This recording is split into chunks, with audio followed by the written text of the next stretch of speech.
एक और बड़ी अपडेट यहाँ आप देखिए, अब मुलाकात का दौर भी शुरू हो चुका है। ऑपरेशन सिंदूर को मद्देनजर रखते हुए रक्षा मंत्री राजनाथ सिंह से सीडीएस की मुलाकात हुई है।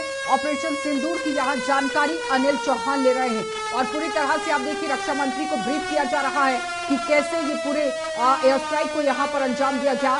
लेकिन उसके साथ साथ देखिए किस तरह से सरकार ने जो यहाँ एक पाकिस्तान की जो कायराना हरकत थी उसका मुंह तोड़ जवाब जब दिया है, तो जाहिर तौर पर देखिए किस तरह से छक्के जो हैं वो पाकिस्तान के छुड़ाए गए हैं। तो यहाँ रक्षा मंत्री को पूरी तरह से ब्रीफ किया गया है, क्योंकि कुछ ही समय के बाद रक्षा मंत्री प्रेस ब्रीफिंग करेंगे और पूरी देश की जनता को बताएंगे कि किस तरह से ऑपरेशन को अंजाम दिया गया है। लेकिन फिलहाल पाक के ही बहावलपुर में हवाई हमले में आतंकी अड्डों को तबाह कर दिया गया है। मिट्टी में लश्कर-ए-तैयबा और जैश-ए-मोहम्मद का जो किला है वो यहाँ पर मिल गया है। तो साथ ही बताते चले कि कुछ ही समय के बाद प्रेस ब्रीफिंग होगी, रक्षा मंत्री की तरफ से ये प्रेस ब्रीफिंग की जाएगी। फिलहाल वो अपने आवाज से निकल चुके हैं और थोड़ी देर में ही देखिए पूरे देश की जनता को किस तरह से संबोधित करेंगे। लेकिन सीडीएस के साथ भी मिले हैं, सीडीएस ने पूरी जानकारी रक्षा मंत्री को दी है और पूरी तरह से आप देखिए ब्रीफ करने के बाद यहाँ किस तरह अपनी बात को सामने रखा जाएगा, क्योंकि पल पल की अपडेट प्रधानमंत्री नरेंद्र मोदी भी ले रहे हैं और प्रधानमंत्री नरेंद्र मोदी ने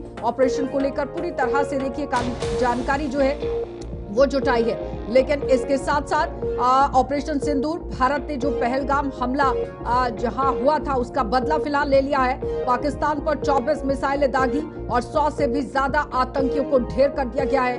और साथ ही साथ ये भी बताते चले कि चीन की तरफ से भी एक बड़ा बयान सामने आया है। वो कह रहे हैं कि एयर स्ट्राइक दुर्भाग्यपूर्ण है, लेकिन जो कायराना हरकत पाकिस्तान की तरफ से पहलगाम के अंदर की गई ये उसका जवाब था।